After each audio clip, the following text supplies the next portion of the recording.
आप सबों को जय मसीह की। सभी का आप लोगों का स्वागत है इस ऑनलाइन सर्विस में, जो कि हम इवनिंग प्रेयर मीटिंग, घरेलू प्रार्थना मीटिंग के रूप में हम करते चले आ रहे हैं।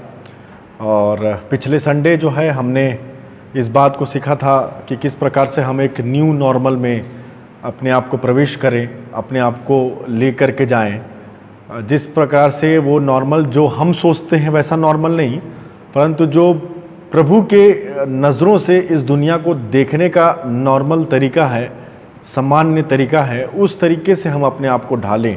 और इसलिए जितनी भी विपत्तियां बाइबल में आई है, कहीं ना कहीं जो भी बातें ऐसा लगता है जो परेशान करती है, कठिन परिस्थिति जब आई है, तो कहीं ना कहीं सभी परिस्थितियों से यही बाहर निकलने के बाद यही उम्मीद रखी गई है कि वो सब कठिन परिस्थितियां मिल करके हम लोगों को प्रभु की नज़रों में सामान्य बनाने वाले हो सकें, प्रभु की नज़र में ऐसा बनाने वाले हो सकें कि जो लोग पाप से दूर रहते हैं, जो लोग बुराई से अपने आप को फेरते हैं और जो लोग प्रभु की उपस्थिति में चलते हैं, ऐसा कुछ बनाने का प्रयास हमको दिखाई देता है।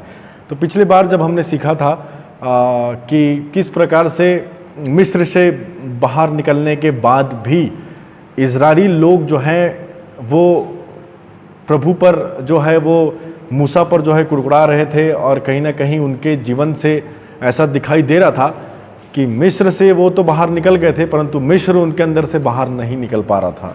तो अब उसके बारे में हम आज थोड़ा सा और आगे सीखेंगे, जिस प्रकार से वर्शिप ऑर्डर में आपको पढ़ने के लिए कहा गया है।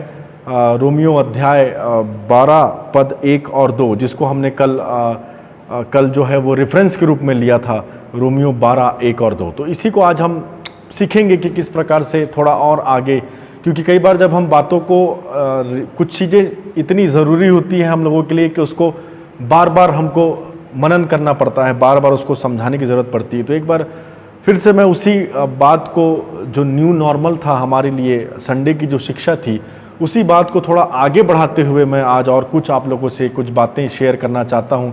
कुछ बातें वचन से प्रभु आज आप हम सबको सिखाना चाहता है कि किस प्रकार से हमको प्रभु के लिए जीना है, प्रभु के लिए जो नॉर्मल है इस दुनिया को बनाने का तरीका, जो जिस हिसाब से प्रभु ने इस दुनिया को बनाया था, उसी हिसाब से मसीह लोगों को वचन के हिसाब से हमको जीते चले जाना है, तभी वो एक नॉर्मल कहलाएगा। और यदि हम पुराने समय में देखें तो हम वही मैं बात को बता रहा था कि बड़ी समस्या ये हमारे साथ आ जाती है कि कई बार हम मिस्र से तो बाहर निकल जाते हैं, कई बार मिस्र से तो प्रभु हमको बाहर निकाल लेता है, परंतु मिस्र हमारे अंदर से बाहर नहीं निकल पाता है। कठिन समस्या ये है, बड़ी बात ये नहीं है कि प्रभु हमको मिस्र से बाहर निकाल सकता है, मतलब गुलामी से, उस पाप से, उस जगह से जहाँ पर हमको नहीं रहना चाहिए, उससे बाहर निकालता तो है प्रभु, हमेशा निकालता है। आप देखिए, कभी ना कभी कोशिश करके कुछ ना कुछ बातों के जरिए हमको प्रभु सिखाता रहता है, हर दिन सिखाता है। यदि कुछ गलत काम हम करेंगे तो प्रभु अपनी आत्मा के द्वारा हमको सिखाता है कि ये काम नहीं होने चाहिए। कभी वचन के द्वारा सिखाता है, कभी बंद दरवाजों के द्वारा सिखाता है, कभी आश्चर्य कर्म के द्वारा सिखाता है, कभी कुछ और मुसीबत परेशानी के माध्यम से हम बहुत सारी बातों को सीखते हैं। परंतु इतना सब कुछ करने के बाद भी, मूसा की 10 विपत्तियां लाने के बाद भी, सब कुछ देखने के बाद भी, इज़राइल के जो लोग थे, जो परमेश्वर के लोग थे, उनके अंदर से मिस्र बाहर नहीं निकल पा रहा था। हालांकि वो मिस्र से बाहर निकल चुके थे, परंतु उनके अंदर से मिस्र बाहर नहीं निकल पा रहा था, ये मैं कहना चाह रहा हूँ। तो कहीं ना कहीं हमको प्रभु बचाने का प्रयास करता है, बचाने की सारी चीज़ों को वो करता है, परंतु हमारे अंदर से वो चीज़ें कब बाहर निकलेगी इसका भी प्रभु इंतज़ार हमेशा करता चला जाता है। और वो लोग जब उन्होंने जब परमेश्वर पर विश्वास करके मूसा पर ये बात को देखा, प्रकट किया कि इसके पास जब 10 विपत्तियां प्रभु के द्वारा इस व्यक्ति के पास इतनी सामर्थ है कि हम लोगों को छुड़ाने के लिए, हमारी दुआओं का जवाब देने के लिए प्रभु ने इस मूसा को भेजा है। और मूसा के आने के बाद 10 विपत्तियों को देखने के बाद हजारों की संख्या में वो लोग मूसा के पीछे जा रहे थे, और छोटी समस्या आई तो वो मिस्र को याद करने लगे। तो कहीं ना कहीं ये दिखाई देता है प्रियो कि वो लोग मिस्र से बाहर तो निकल गए थे, परंतु शायद मिस्र उनके अंदर से बाहर नहीं निकल पा रहा था। और आज यही चीज़ है, कई बार हम इस प्रकार को देखते हैं, जब जक्कई के घर में प्रभु जाता है, वो नाटा रहता है, बाइबल इस बात को बताती है, तो वो देखने के लिए प्रभु की एक इच्छा रहती है उसको कि मैं प्रभु को देखूं, और वो पेड़ पर चढ़ जाता है और गुलर के पेड़ पर चढ़ने के बाद जब वो देखता है तो प्रभु उसको कहता है कि मैं तेरे घर चलूँगा, और उसकी अपेक्षा से बढ़कर वो देखना चाहता था। प्रभु उससे मिल लेता है, मिलने के बाद बोलता है चल मैं तेरे घर चलूँगा। और जब प्रभु से घर में जाता है तो वो प्रभु के साथ संगति में रह करके, प्रभु के साथ कुछ अच्छी बातों को सुन करके, उसके जीवन को देख करके वो एक निर्णय लेता है कि मैंने जिन से जो लिया है उन सबको मैं दुगना जो है वापस कर दूंगा, उससे ज़्यादा वापस करूंगा जितना मैंने उनसे लिया है। तब प्रभु कहते हैं, प्रभु यीशु मसीह कहते हैं कि आज इस घर में उद्धार आया है। क्यों प्रभु ने इस बात को वहाँ पे कहा? क्योंकि जक्कई ने तो अभी सिर्फ बोला ही था, किया कहाँ था? बोलते तो हम बहुत कुछ है अपने जीवन में कि ये कर सकते हैं, वो कर सकते हैं, प्रभु के लिए हमको ये करना चाहिए, वो करना चाहिए, पर करते कोई नहीं। तो यहाँ पर जक्कई को जब हम जीवन को देखते हैं, जब उसे घर में था, तो आज इस घर में उद्धार आया है। जैसे उसने इस बात को कहा कि मैंने जिनसे जितना लिया है मैंने अच्छा नहीं किया, मैंने ये बहुत बड़ा धोखे के काम किया लोगों के साथ, ये अच्छा नहीं था, मुझे इससे बाहर निकलना है, मुझे न्यू नॉर्मल में आना है, मुझे पुरानी जिंदगी से दूर हट करके एक नई जिंदगी में प्रवेश करना है जो प्रभु की मर्जी के अनुसार से हो। तो उस बात को जब वो महसूस करता है तो कहता है कि मैंने जिनसे लिया उनका डबल उनको वापस दूंगा, उससे ज़्यादा, उससे अधिक उनको वापस दूंगा। तो ये बात को सुन करके यीशु मसीह जो है वहाँ पर बोलते हैं कि आज इस घर में उद्धार आया है। तो किस बात की प्रशंसा प्रभु कर रहे थे? करना छोड़ो, उसने निर्णय लिया था, और निर्णय पर प्रभु जो है वो बहुत हम बोलना चाहिए, परमेश्वर हमारे निर्णय का बहुत सम्मान करता है। हमारा जो निर्णय होता है उसको प्रभु बहुत इज्जत देता है, उसको बहुत ऑनर देता है। क्योंकि जक्कई का निर्णय, आज जो उसने निर्णय प्रभु के सामने लिया था कि मैं दे दूंगा, वापस कर दूंगा, लौटा दूंगा दुगना लोगों को, दिया नहीं था परंतु निर्णय लिया था। और वो निर्णय कहीं ना कहीं हम लेते ज़रूर हैं परंतु उस निर्णय को पूरा नहीं कर पाते। इजरायली लोग निकले ज़रूर थे मिस्र से, परंतु कहीं ना कहीं बीच रास्ते में आकर के जब उनको मुसीबत परेशानी दिखी तो वो निर्णय जो निकलने का मूसा के साथ उन्होंने बाहर लिया था, वो निर्णय पर उनको शक होने लगा, और उनका जो विश्वास है या उनकी जो भी बातें थी उस समय उनके साथ जो उनको लेकर के जा रही थी, वो तमाम बातें उनके जीवन में कम होती चली गई, और उनको ऐसा लगा कि हमने तो वहाँ मिस्र से बाहर निकल कर गलती कर दी है। तो उनको अच्छा लग रहा था कि हमको वहीं बंधन में रहना था, यहाँ मरने से अच्छा था कि हम गुलामी में रहते। तो कहीं ना कहीं उनके अंदर से मिस्र बाहर नहीं निकल पा रहा था।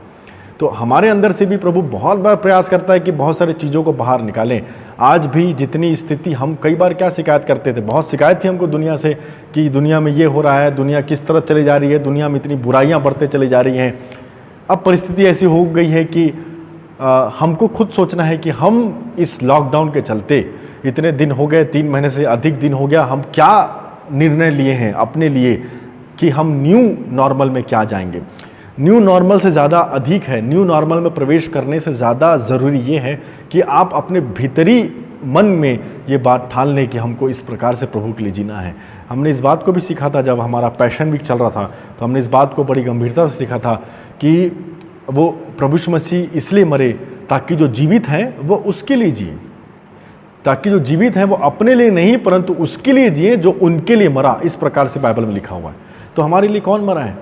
हमारे लिए प्रभु यीशु मसीह मरे। तो जो जीवित है, हमारी ड्यूटी है, हमारा ये बोलना चाहिए, हमारा एक प्रकार से रिटर्न गिफ्ट है प्रभु को कि जो जीवित है वो अपने लिए नहीं परंतु उसके लिए जिए जो हमारे लिए मरा। ये नॉर्मल लाइफ है प्रभु के नज़रों में।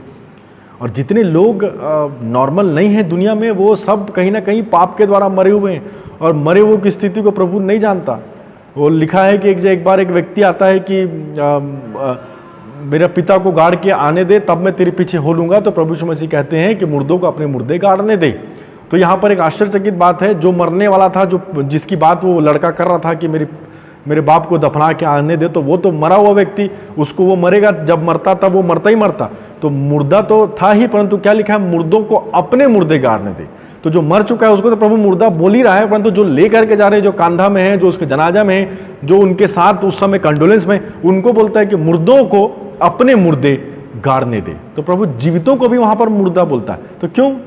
क्योंकि वो उनके लिए जिंदा है ही नहीं, क्योंकि वो उनके लिए नॉर्मल है ही नहीं। और जो नॉर्मल नहीं है प्रभु की नज़रों में, वो एक प्रकार से वो इस दुनिया में वो पाप में ही है और पाप में ही पड़ करके रह जाएगा। तो एक प्रकार से जो यूहन्ना है उसका तीसरा अध्याय जब हम देखते हैं तो वहाँ पर इस प्रकार से हमको मिलता है कि हम 3:16 तो सब कुछ जानते हैं कि यूहन्ना उसका 3 और 16 में क्या लिखा हुआ है, क्योंकि परमेश्वर ने जगत से ऐसा प्रेम रखा कि उसने अपने इकलौता पुत्र दे दिया ताकि जो कोई इस पर विश्वास करे वो नाश ना हो परंतु अनंत जीवन पाए। ये अध्याय को हम सब लोग बहुत अच्छे से जानते हैं कि हाँ, प्रेम करता है प्रभु। परंतु इसी के पहले यूहन्ना 3 उसका 3 में लिखा है, यीशु ने उनको उत्तर दिया कि मैं तुमसे सच कहता हूँ, यदि कोई नए सिरे से ना जन्मे तो परमेश्वर के राज्य को नहीं देख सकता। तो यहाँ पर यूहन्ना 3 उसका 3 में लिखा है, कोई नए सिरे से ना जन्मे, नयापन आना चाहिए। जिस प्रकार से हम न्यू नॉर्मल की बात कर रहे हैं, प्रभु यीशु मसीह की दृष्टि से, प्रभु यीशु मसीह के डेफिनेशन से न्यू नॉर्मल ये है कि यदि कोई नई रीति से ना जन्मे तो वो स्वर्ग के राज्य में प्रवेश नहीं कर सकता। और बहुत से लोगों की बड़ी सवाल रहता है कि जब प्रभु बोलता है कि मैं जगत से ऐसा प्रेम किया कि कोई नाश ना हो, तो जब प्रभु एक तरफ बात करता है कि किसी को नाश नहीं करना चाहता, तो फिर इतनी समस्या, इतनी परेशानी, इतनी तकलीफें हमारे जीवन में क्यों हैं? तो उसका जवाब जो है उसके आगे ही लिखा हुआ है। हम इस बात पे फोकस ज़्यादा रहते हैं कि परमेश्वर हमसे प्रेम करता है, उसने अपने इकलौता पुत्र दे दिया ताकि जो कोई इस पर विश्वास करे वो नाश ना हो परंतु अनंत जीवन पाए। तो हमको इस वर्ष को पढ़ने के बाद ऐसा लगता है कि फिर हमारे जीवन में परेशानी क्यों, जब प्रभु प्रेम करता है तो उसके बाद प्रियो आगे जो लिखा हुआ है वो 19वें पद में जब आप देखेंगे, यूहन्ना 3:16 के बाद जो 19 है उसमें देखेंगे तो यूहन्ना 3:19, और दंड की आज्ञा कारण यह है कि ज्योति जगत में आई और मनुष्यों ने अंधकार को ज्योति से अधिक प्रिय जाना क्योंकि उनके काम बुरे थे। लिखा हुआ है स्पष्ट। और दंड की आज्ञा कारण, बोलते ना, क्या बात है जो दंड हमको मिलता है, क्या बात है जो दंड को प्रभु आज्ञा देता है, क्या बात है जो ऐसी परिस्थितियों को, जिस परिस्थिति में आज हम जी रहे हैं, प्रभु को आज्ञा देनी पड़ती कि जाओ। तो वो लिखा है कि दंड की आज्ञा कारण यह है कि ज्योति जगत में आई परंतु मनुष्यों ने अंधकार को ज्योति से अधिक प्रिय जाना। यह है दंड की आज्ञा का कारण। स्पष्ट बाइबल कहता है कि जब हमको प्रभु ने मिस्र से बाहर निकाला है तो मिस्र हमारे अंदर से हम क्यों नहीं निकाल पा रहे हैं बाहर। ये वाला टॉपिक आज हम सीख रहे हैं। न्यू नॉर्मल में प्रवेश कराना चाहता है प्रभु, पर आज भी कहीं ना कहीं हम लोग न्यू नॉर्मल में प्रवेश कर तो रहे हैं सांसारिक रूप से, परंतु आत्मिक रूप से हम वही पुराना जिंदगी हमारा चल रहा है। तो इस पैंडेमिक से, इस महामारी से, इस वायरस के समय में इतने समय हमको प्रभु ने दे दिया। हमारे पास पहले समय नहीं था, हम यही बोलते थे कि हमारे पास समय नहीं मिलता, कैसे समय दें, प्रभु के पास कैसे बैठे। आज तो इतना समय है पर फिर भी हम लोग वो चीज़ नहीं कर पा रहे हैं जो चीज़ हम करना चाहिए था। तो कहीं ना कहीं प्रभु हमको न्यू नॉर्मल की तरफ लेकर के जा तो रहा है, परंतु क्या हम लोग उस न्यू नॉर्मल को अपने उस स्पिरिचुअल लाइफ में, अपने उस आत्मिक जीवन में अडॉप्ट कर रहे हैं जो प्रभु के हिसाब से नॉर्मल होने चाहिए। हमारा ज़िंदगी पाप के बिना होनी चाहिए, इतना अधिक हमारा जीवन अच्छा होना चाहिए कि जिस प्रकार से प्रभु यीशु मसीह जब बपतिस्मा लेकर के बाहर निकलते हैं तो एक वाणी आती है, आकाशवाणी, कि ये मेरा प्रिय पुत्र है, इससे मैं अति प्रसन्न हूँ। तो ये बात, अभी प्रभु यीशु मसीह ने भी कोई काम नहीं किया था, परंतु फिर भी प्रभु बोलता है कि ये मेरा प्रिय पुत्र है, इससे मैं अति प्रसन्न हूँ। क्यों? क्योंकि कहीं ना कहीं प्रभु यीशु मसीह अब 30 साल तक का जीवन को वचन के अनुसार जिए थे। वो नॉर्मल जिंदगी जिए थे जैसा उनका पिता चाहता था। जब तक हम पिता की इच्छा के अनुसार, परमेश्वर की इच्छा के अनुसार अपनी ज़िंदगी को जीते हैं, तब तक हम उसके नज़रों में एक नॉर्मल और अच्छे व्यक्ति बन करके रहते हैं। तो प्रभु यीशु मसीह से अति प्रसन्न हूँ बोला, तो अभी तो ना लंगड़ों को चलाया, ना अंधों को आंखें दिया, ना बीमारों को चंगा किया, ना वचन प्रचार किया। अभी तो उसकी शुरुआत थी, यहाँ तक कि शैतान से उसकी परीक्षा भी नहीं हुई थी। ये सब होने के पहले बोलता है प्रभु कि I am proud of you, मैं तुझसे अति प्रसन्न हूँ, ये मेरा प्रिय पुत्र है, मैं इससे अति प्रसन्न। क्यों? क्योंकि वो वचन में बना था, और यदि प्रभु को खुश करना है तो वचन में बने रहना अति आवश्यक है। तभी हम न्यू नॉर्मल में प्रवेश कर पाएंगे सही तरीके से। क्योंकि यदि न्यू नॉर्मल में हम प्रवेश कर गए, मान के चलिए परमेश्वर ने रखा था उनके लिए समंदर में रास्ता बनाया था, जिस पर हमने सीखा था, जो जिसको वो पीछे देख रहे थे उसको लिख दिया कि फिर तुम कभी ना देखोगे। तो जो पीछे था वो पीछे छूट गया, तो उनसे डर रहे थे जो पीछे है। तो वो बोल रहे, तो मूसा बोला कि जिनको तुम डर रहे हो, जिनसे तुम डर रहे हो, उनको तुम फिर से कभी नहीं देखोगे। तो उसके बाद भी तो इजरायलियों को बहुत सारी बात सीखनी थी। उसके बाद भी हमने सीखा था विल्डरनेस के समय में कि कितनी सारी बातें उनके जीवन में, सब कुछ देखने के बाद भी वो उनका जीवन वो वैसा नहीं बन पा रहा था जैसा प्रभु चाह रहा था।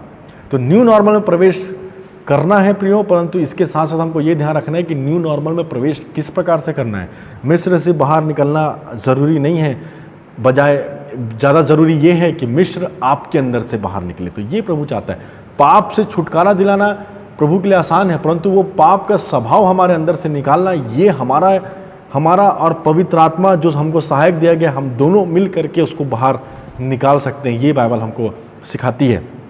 और उसके बाद अय्यूब के जीवन में हम देखते हैं, अय्यूब जो था वो इस प्रकार से कहता, जैसी उसको खबर मिलती है कि उसके 10 बच्चे जो हैं वो मर चुके हैं, तो वो कहता है जिसने दिया था उसने ले लिया, उसका नाम धन्य है। एक बार इसी विषय में एक प्रचार भी हुआ था, किया गया था, मैंने किया था। और उसके बाद फिर जब एक फैमिली के घर में गए, किसी भाई से एक बार चर्चा हो रही थी मेरी, तो उस भाई ने इस प्रकार से कहा कि जब 10 बच्चों की मरने की खबर सुन के यदि कोई व्यक्ति ऐसा बोले कि जिसने दिया तो उसने ले लिया, परमेश्वर का नाम धन्य है, मतलब blessed be the name of God, वो तब कहे जब उसके जीवन में इतनी बड़ी दुख की समस्या आ गई। तो ऐसा कुछ बातचीत में ऐसा कुछ बात हुई थी कि उस भाई ने इस प्रकार से कहा था कि यदि ऐसा कोई व्यक्ति आज की डेट में कहता है तो लोग उसको अब नॉर्मल कहेंगे, लोग सोचेंगे कि इसकी मेंटल स्थिति शायद गड़बड़ा गई, 10 बच्चे की मरने की खबर सुन करके लगता है इसने अपना आपा खो दिया है और इसलिए इस प्रकार की बहकी बातें कर रहा है। तो सही बात है, आज के डेट में यदि हम नॉर्मल स्थिति में लोगों को देखेंगे कि मरने के बाद आप बोल रहे हो कि ठीक है धन्य जिसका नाम उसने ले लिया, हम मरने की स्थिति में धन्य कहते हैं, तो हो सकता है लोग सोचें कि यार ये कैसा व्यक्ति है जिसको दुख नहीं है अपने बच्चों के जाने का। परंतु बाइबल के आधार से ये व्यक्ति जो था नॉर्मल था। लोगों को लग सकता है कि ये व्यक्ति अब नॉर्मल था, कैसा टाइप से विश्वास था इसका, सब कुछ छीनने के बाद बोलता है जिसने दिया तो उसने ले लिया, उसका नाम धन्य है। मैं कभी परमेश्वर को क्या हम परमेश्वर सिर्फ अच्छी चीज़ें लें, जब वो बुरा दे तो बुरा ना लें, ऐसा क्यों इसका जीवन था। लिखा है वो परमेश्वर के साथ चलने वाला एक व्यक्ति था, उसकी क्वालिटीज़ लिखी है बाइबल में, खरा था, सीधा था। तो इस प्रकार से वो नॉर्मल ज़िंदगी जी रहा था प्रभु की नज़रों में, और इसलिए प्रभु की दृष्टि उस पर थी। और भी बहुत सारे बातें हमको देखते हैं, जैसे सदरक मिशक अबेदनगो, बहुत से लोगों को ये नॉर्मल लगा कि चलो ना झुक जाते हैं उस मूर्ति के सामने, यही तो नॉर्मल है हमारे लिए, कुछ नहीं होता, आप क्या करें, मरने से तो अच्छा है ना कि नॉर्मल ज़िंदगी में हम इस प्रकार से झुक जाएं, कल का कल देखेंगे। परंतु ये 3 लोग नहीं झुके। लोग को लग रहा था कि ये लोग क्यों ऐसा नॉर्मली बिहेव नहीं कर रहे हैं, तो बोले मैं आग में डाल दूंगा। तो राजा का जब आया तो राजा से बात हुई, तो बोले हमारा परमेश्वर इतना सामर्थी है कि हमको इस आग के भट्टे में से बचा सकता है, परंतु ना भी बचाए तो भी वो हमारा परमेश्वर यहोवा कहलाएगा। तो इतना सब कुछ सुनने के बाद जब लोग सुन रहे होंगे ना भी बचाए तब भी परमेश्वर यहोवा कहलाएगा, तो ये लगता होगा कि ये तो अब नॉर्मल वाली बात हो गई, ये कुछ नॉर्मल नज़र नहीं आ रहा है इसमें, ये कुछ एक्स्ट्रा ऑर्डिनरी बात कर रहे हैं ये लोग। और उनको ऐसे ही हुआ कि जिस आग के भट्टे में उनको डालना था उसको 7 गुना और धतका दिया गया और उन तीनों को आग के उस भट्टे में डाल दिया गया। लिखा है जो लोग उनको डालने तक गए थे वो तक झुलस गए थे, क्योंकि नॉर्मल आग के पास कोई जाएगा तो चल जाएगा। परंतु जो लोगों को लग रहा था कि ये अब नॉर्मल लोग हैं, ये कैसी बातें करते हैं, झुकने में क्या दिक्कत है, मरने से तो अच्छा है झुक जाएं, तो वो चीज़ों को यहाँ पर बाइबल हमको दिखाती है कि जैसे उनको आग में डाला गया, जो डालने गए थे वो जल गया, परंतु उनके बाल तक नहीं जले, उनके मोजों से जलने तक की बू तक नहीं आई। जला तो सिर्फ एक चीज़ उनका, उस आग के भट्टे में जब डाला गया तो एक ही चीज़ जल गया था, उनकी बेड़ियाँ जिस बंधन में बांध करके उनको डाला गया था। तो वो बंधन को प्रभु जलाता है। तो ये चीज़ देखना चाहता है कि हमको डर किस बात का है। हमको डर इस बात का है कि हम इस मुसीबत में फंस करके मर जाएंगे, हमारा क्या होगा, पता नहीं कैसे हमारा जीवन चलेगा, इस बात का डर है, या हमको प्रभु से अलग होने का डर है। ये वाला डर जो है वो डिवाइन एक फियर है जो हमको प्रभु के लिए रखना चाहिए कि हमारा प्रेम प्रभु से अलग नहीं होना चाहिए। परिस्थितियाँ कैसी भी हो, हम लोग हमेशा, हमारी परिस्थिति अप एंड डाउन होती रहती है। हमारा सिचुएशन अच्छा रहेगा तो हमारा प्रेज, हमारा वर्शिप, हमारी आराधना बहुत हाई रहेगी। हमारी सिचुएशन अगर नीचे हो गई तो हमारा प्रेज एंड वर्शिप, हमारा आराधना का तरीका सब कुछ नीचे होता चला जाएगा। तो ये सारी चीज़ें हमको निकालना है प्रियो न्यू नॉर्मल में प्रवेश करते साथ ही, क्योंकि प्रभु चाहता है कि हम लोग उसका प्रेम अलग रखें और सिचुएशन को अलग रखें। सिचुएशन बदलते रहेंगी, ये दुनिया का दस्तूर है, कभी ऊपर है, कभी नीचे है, कभी अप से कभी डाउन है, परंतु हमारा प्रेम परमेश्वर के साथ कभी भी डगमगाना नहीं चाहिए। रोमियो में लिखा है, इसलिए हे भाइयों मैं तुमसे परमेश्वर की दया स्मरण दिलाकर विनती करता हूं कि अपने शरीर को जीवित और पवित्र और परमेश्वर को भावता हुआ बलिदान करके चढ़ाओ, यही तुम्हारी आत्मिक सेवा है। न्यू नॉर्मल में प्रवेश करने के साथ साथ हमको अपनी आत्मिक सेवा को पहचानने की जरूरत है। शरीर को जीवता भावता हुआ बलिदान करके चढ़ाओ, यही तुम्हारे लिए आत्मिक सेवा है। तो ये वाली बात हमको न्यू नॉर्मल में दिखनी चाहिए, तब तो उस चीज़ का फायदा है जब हम न्यू में प्रवेश करें। यदि हम न्यू में प्रवेश करके फिर से वैसे काम करने लग जाएं तो फिर क्या मतलब। नू को जब न्यू नॉर्मल में प्रभु ने प्रवेश कराया था, जब सारी दुनिया खत्म हो गई थी, नू जब नए समय में आ गया था, उसने देखा कि दुनिया कितनी बदल चुकी है, तो उसके बाद प्रभु ने उनको कुछ कहा भी था कि तुम इस प्रकार से ये करना, और उस बात में एक बात ये भी थी कि किसी का लहू मत बहाना, ये भी लिखा हुआ उसमें, आप देखिएगा, किसी का खून नहीं करना, कहने का मतलब लहू ना बहाना, नहीं तो मैं तुमसे लहू का बदला लहू से लूंगा। तो इस प्रकार से, तो जब पाप था ही नहीं तो फिर प्रभु को वो बोलने की बात क्या थी कि तुम किसी का लहू में बहाना, क्योंकि कौन पाप कर सकता था वहां, दुनिया में तो सभी पापी लोग खत्म हो चुके थे, परंतु फिर कहां से वो बात आ गई, कहां से वो पाप फिर से दुनिया में आ गया, क्या मतलब क्या चीज था जहां से पाप फिर से दोबारा आ सकता था? नूह और उसके साथ 8 लोग जो उसके परिवार के थे, वही एक ऐसा संभावना थी जहां से पाप फिर से दुनिया में आ सकता था। तो परमेश्वर बोलता था, इनको इंस्ट्रक्शन दिए थे कि ये काम मत करना। क्यों? क्योंकि लोग हैं तो पाप फिर से आने की उनके जीवन में संभावनाएं हैं। तो आज भी प्रभु हमको सिखा रहा है कि ठीक है, हमको नए नॉर्मल में प्रवेश करना है, सब कुछ नया प्रभु कर रहा है, सब कुछ हमको फिर से सिखा रहा है। ऐसे खतरे में डाल दिया है जहां बड़े बड़े शहर जो कि टॉप मेडिकल में हुआ करते हैं पूरे वर्ल्ड में, जो फ्रांस टॉप है मेडिकल में, उनके पास कोई इलाज नहीं।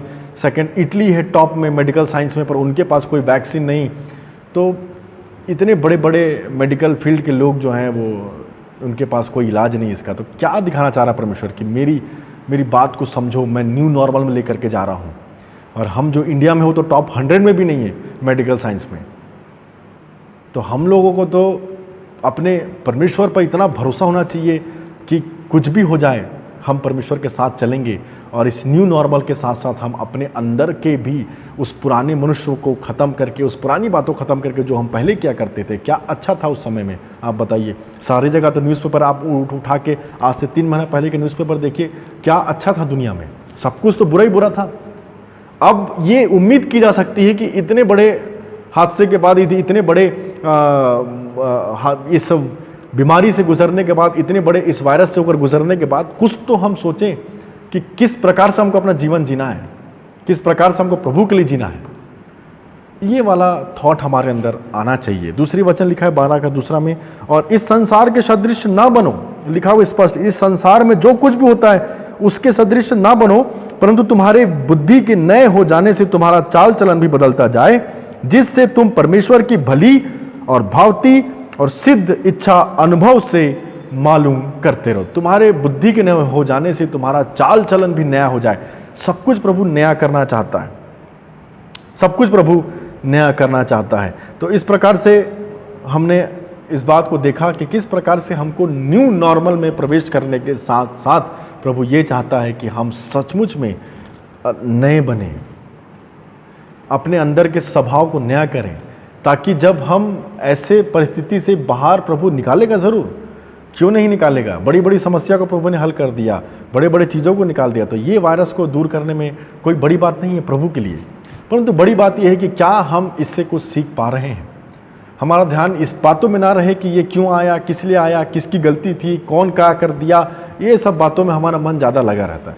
हमारा मन इस बात में लगा रहना चाहिए कि प्रभु यदि तू इस कठिन परिस्थिति में लेकर के आया है, ज़िंदगी का हमको एक रियल आईना दिखा दिया है कि हमारे अंदर कितना भी पैसा क्यों ना हो, हमारे पास कितना भी कुछ क्यों ना हो, हम कहीं ना कहीं ऐसे वायरस के सामने हम हारते चले जा रहे हैं, परंतु फिर भी प्रभु ये हमको सिखाना चाहता है कि देखो इसके बाद भी जीवन है, और वो जीवन इस जीवन से जो 3 महीने पहले था, उस जीवन से कुछ नया निकल कर आना चाहिए। वो दुनिया जो 3 महीने पहले थी, वो दुनिया अब बदल करके आना नहीं चाहिए। और लग रहा है, दिखाई तो दे रहा है कि लोग पहले तो पूछते नहीं थे, किसी को किसी की परवाह नहीं थी। ऐसा हम सुनते थे ना कि किसी को किसी की नहीं पड़ी है, सब अपने में मगन है, सब सेल्फिश हैं। ऐसी बातें भी हम सुनते थे पुराने 3 महीने पहले, परंतु आज कुछ अच्छी बातें निकल करके आ रही हैं। आज देखिए जगह जगह पर लोग बाग एक दूसरे की चिंता कर रहे हैं। कोई किसी को भूखा देखता है तो उसको खाना देता है, कोई किसी के पास भूख लग रही तो उसको खाना, भोजन, वस्तुएं कितना प्रदान कर रहे हैं लोग। अच्छी बात देखने को मिल रही है। तो ये अच्छी चीज़ें कंटिन्यू होनी चाहिए। ये अच्छी बातें, एक दूसरे के प्रति प्रेम जो नहीं दिखाई देता था, मजदूरों को लोग पसंद नहीं, मजदूरों को लोग मजदूर जैसे ट्रीट करते थे, पर आज अपने भाई जैसे ट्रीट कर रहे हैं कि उनके पास भोजन वस्तु नहीं, चलो जाओ खाना बांटो। सभी लोग मिलकर के पूरी इंडिया में ये काम को कर रहे हैं। मसीह लोग के साथ साथ दूसरे लोग भी कर रहे हैं। एक भाईचारा प्रेम नजर आता है, एक प्रेम का संबंध नजर में आने लग गया। अच्छी बातें दिखाई दे रही है कि किस प्रकार से हम परिवार के साथ समय, लोगों को शिकायत थी परिवार में समय नहीं मिलता, परिवार में समय पर परमेश्वर ने दे दिया। हमेशा पढ़ाई में बच्चे लगे रहते थे, अपने परिवार के साथ समय मिल गया। दूर दूर रहा करते थे, संगति नहीं हो पाती थी माता पिता की अपने बच्चों के साथ, वापस आ गए सब इस पैंडेमिक के चलते कि चलो सब बंद हो गया, घर चलें। अच्छी बातों को प्रभु दे रहा है। तो ये संगति को जोड़ना चाहता है, इसी को कंटिन्यू रखना है हमको, ये अच्छी बातों को हमको कंटिन्यू रखना है, तभी जा करके ये जो न्यू नॉर्मल है वो सक्सेसफुल हो पाएगा प्रभु की नज़र में। अगर हम न्यू नॉर्मल में प्रवेश करने के बाद वही ओल्ड हैबिट्स को लेकर के चलेंगे, वही ओल्ड स्वभाव को लेकर के चलेंगे, तो कोई मतलब नहीं। मिस्र से बाहर निकालना प्रभु के लिए आसान है, परंतु हमारे अंदर से मिस्र निकालना ये कठिन काम है। हम हमेशा ध्यान रखें कि परमेश्वर का प्रेम सबके लिए बराबर है, परंतु उसका जो बोलना चाहिए, उसका जो विश्वास है वो सबके लिए अलग अलग है। उसकी जो विश्वास योग्यता है वो सबके लिए अलग अलग है। वो ट्रस्ट सब पर अलग अलग करता है, परंतु प्रेम सबसे एक समान करता है। तो अब वो समय है कि हम साबित करें कि हम सचमुच में परमेश्वर के लोग हैं, उसके नाम से जीने वाले लोग हैं। यदि मेरे लोग, मेरी प्रजा के लोग जो मेरे नाम से जाने जाते हैं, नम्र और दीन होकर के प्रार्थना करेंगे, तो मैं स्वर्ग से सुनूंगा और उनके देश को जो कहते हो कर दूंगा। ऐसा भी एक वचन बाइबल का कहता है, जिसके बारे में हम सीख चुके हैं। परमेश्वर आप सबको आशीष दे। मेरी यही दुआ है प्रियो कि हम इस कठिन समय में डरे नहीं, घबराए नहीं, परंतु इस बात पे फोकस करें कि ये कठिन समय जाने के बाद क्या हम बदल रहे हैं, क्या हमारा न्यू नॉर्मल के साथ हम न्यू नॉर्मल, जो भीतरी न्यू नॉर्मल होता है, उसको हम क्या कर रहे हैं। तुम्हारे बुद्धि के नए हो जाने से, मन के नए हो जाने से ये काम वचन जिस प्रकार से कहता है उसको करते जाओ। तो आइए हम प्रार्थना करेंगे और आज के इस संध्याकालीन आराधना को हम प्रार्थना के द्वारा इस वचन की शिक्षा को समाप्त करेंगे। आइए हम प्रार्थना करें। परमेश्वर पिता, हम बहुत बहुत धन्यवाद देते हैं आपके लिए कि आपने हमें ऐसी कठिन परिस्थिति में हमें बचा के रखा, संभाल के रखा है, और यही दुआ करते हैं परमेश्वर पिता कि जब तक आप ऐसी परिस्थितियों को बना करके रखे हैं, कोई निराश ना हो, कोई परेशान ना हो, परंतु हर कोई अपने जीवन के बारे में कुछ सोचने वाला हो सके। हर कोई इस परेशानी, इस समस्या से परमेश्वर पिता बाहर निकलने के लिए दुआ करते रहे। और परमेश्वर पिता, जब हम बाहर जाते हैं, जब हम एक न्यू नॉर्मल में प्रवेश करते हैं, तो ना केवल सांसारिक रीति से न्यू नॉर्मल हो, परंतु आत्मिक जीवन भी हमारा बदलता चला जाए। जो प्रेम, जो प्यार, जो आदर, मान सम्मान लोग एक दूसरे के प्रति दिखा रहे हैं, प्रभु जी ऐसा ही प्रेम और प्यार हमारे दुनिया में बरकरार रहे, और हम सब मिल करके आने वाले समय में एक अच्छी दुनिया, एक नॉर्मल दुनिया बना सकें, जो आपके हिसाब से अच्छी हो, पवित्र हो, और जैसा आप चाहते हैं कि मनुष्य आपके स्वरूप और समानता में बरकरार रहे, तो हम भी उस बात को बरकरार रखें कि मनुष्य आपके स्वरूप और आपकी समानता में बना रहे। धन्यवाद के साथ सुन रहे सभी लोगों को आपके हाथों में सौंपते हैं, वचन की शिक्षा को आपके हाथों में सौंपते हैं, और विनती प्रभु यीशु नाम से मांगते सुनने ग्रहण करें। आमीन। आप सबों को एक बार फिर से जय मसीह की। परमेश्वर आप सबको आशीष दे। Thank you.